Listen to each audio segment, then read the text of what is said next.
Bon début de matinée à tous sur Europe 1. Il est 6h12. Il est des catastrophes que le temps recouvre de poussière, mais pas celle-là. Furiani est encore furieusement, oserais-je dire, dans les mémoires.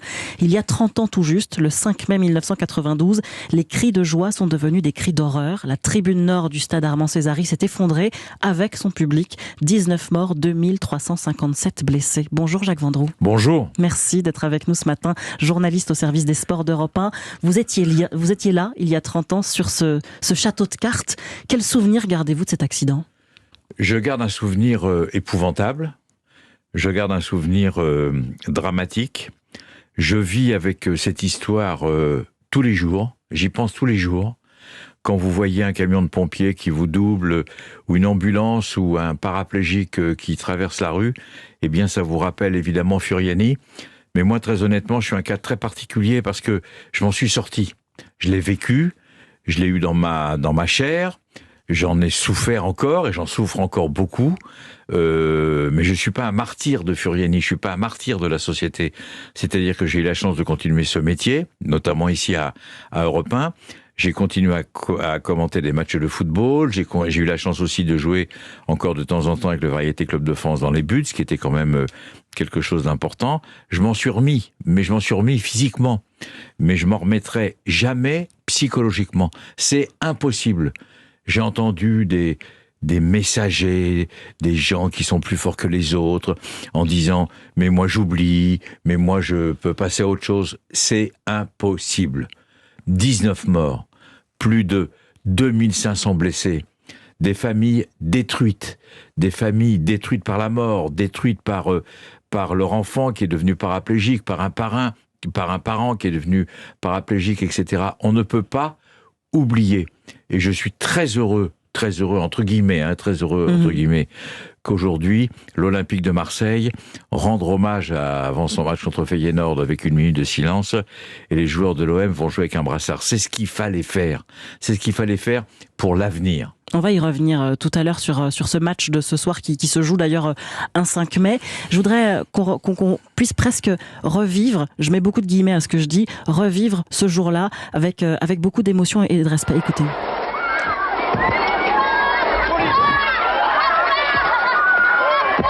Ce qu'on entend là, c'est le chaos. C'est un document amateur qui a été tourné au moment où s'effondre cette tribune. L'évacuation des blessés a été compliquée. Les services hospitaliers corses ont vite été débordés. Bernard Tapie lui-même, qui était président de l'OM à l'époque, a ramené des blessés graves sur le continent à bord de son jet privé. J'imagine que dans les rédactions aussi, ça a dû être le choc. Vous étiez, vous, sur le point de faire un direct. Donc on vous entendait à ce moment-là. Non mais l'histoire, elle est malheureusement simple. Il est 20h25. Le technicien du studio à Radio France me dit « Jacques, tu fais ce que vous allez comprendre, tu fais l'ouverture du 20h30. Voilà, sur le match Bastia-OM, qui, je le rappelle, est une demi-finale de Coupe de France de football. Donc un match important, je veux dire, sur le plan français et sur le plan corse également. Sur le plan français, tout simplement. Et donc, si vous voulez, après, plus rien. Je ne sais plus du tout ce qui s'est passé. Je me suis simplement retrouvé à l'hôpital de Bastia. Après, j'ai été rapatrié d'une manière sanitaire sur Paris à la Salpêtrière. Je ne me souviens de rien, sauf de certains flashs. Je suis persuadé, par exemple, qu'un motard qui a eu un accident est venu me donner à boire à l'hôpital. Donc, et tout ça, je ne sais pas si c'est vrai. Je ne sais pas si c'est un rêve. Je ne sais pas si j'ai fait les questions et les réponses, etc. Mais ce que je voudrais dire surtout, c'est qu'il ne faut pas oublier, il faut penser, mais très très fort aujourd'hui, comme tout le temps, je veux dire, à ces 19 morts, aux familles, je le répète, c'est récurrent, qui ont été détruites par ce drame, qui ont été, je veux dire, marquées, je veux dire, à vie, il n'y a pas d'autre mot. Et je trouve que aujourd'hui, c'est bien d'y penser, c'est bien d'en parler sur Europe, c'est bien d'en parler partout. Et je pense que on ne se rend pas compte, ce que peut être une souffrance d'un accident. Et plus le temps passe, plus vous n'oubliez pas, vous n'arrivez pas à oublier. Il y en a qui se disent, je l'ai dit tout à l'heure, plus fort que les autres. Je veux dire, moi j'oublie, moi je ne peux pas oublier. Et le procès n'a soulagé personne finalement.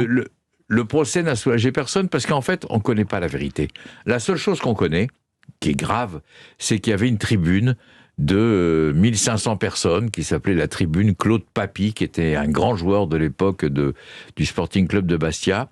Cette tribune a été détruite, 10 jours avant le match du 5 mai, pour construire une tribune, provisoire de 9000 personnes. C'est la seule chose qu'on sait.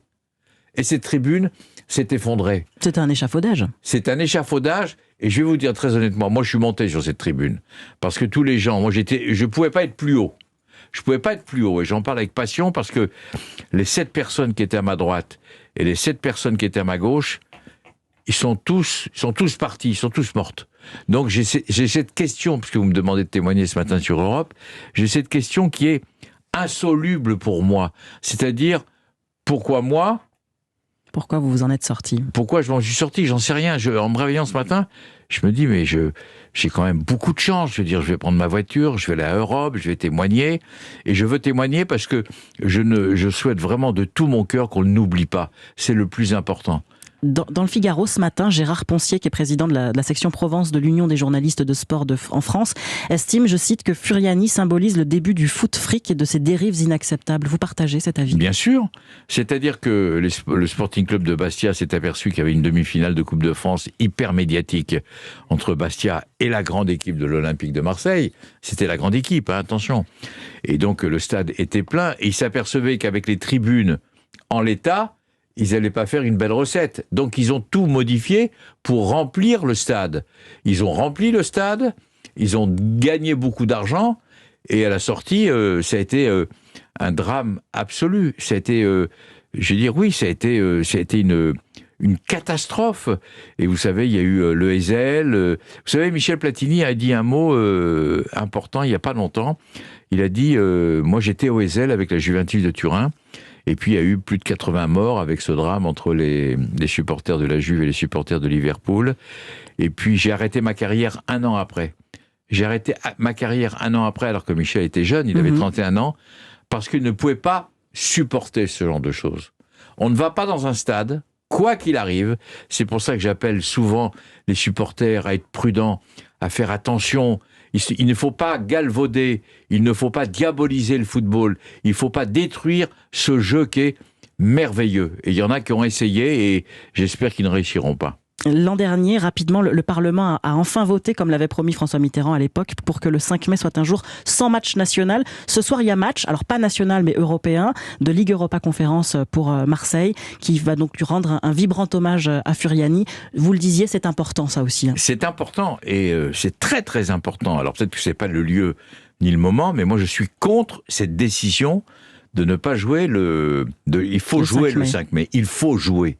Il faut absolument que tous les 5 mai, quand il y a des matchs en France, et l'exemple le plus merveilleux, c'est l'Olympique de Marseille, qui a demandé à l'UEFA de faire 1 minute de silence, qui a demandé, que les joueurs des 2 équipes, Feyenoord, jouent avec des brassards noirs. Et j'espère de tout mon cœur, pour conclure, que ce week-end, il y aura des hommages comme ça, dans les championnats de France de Ligue 1 et de Ligue 2, et notamment à la finale de la Coupe de France de football entre Nantes et Nice, samedi au Stade de France. Merci beaucoup Jacques Vendroux d'avoir été avec nous ce matin en direct. On vous retrouve d'ailleurs ce soir dès 20h avec toute l'équipe des sports pour ce match OM Feyenoord à vivre en direct et une interview exclusive du président de l'OM, Pablo Longoria, à votre micro. Merci encore.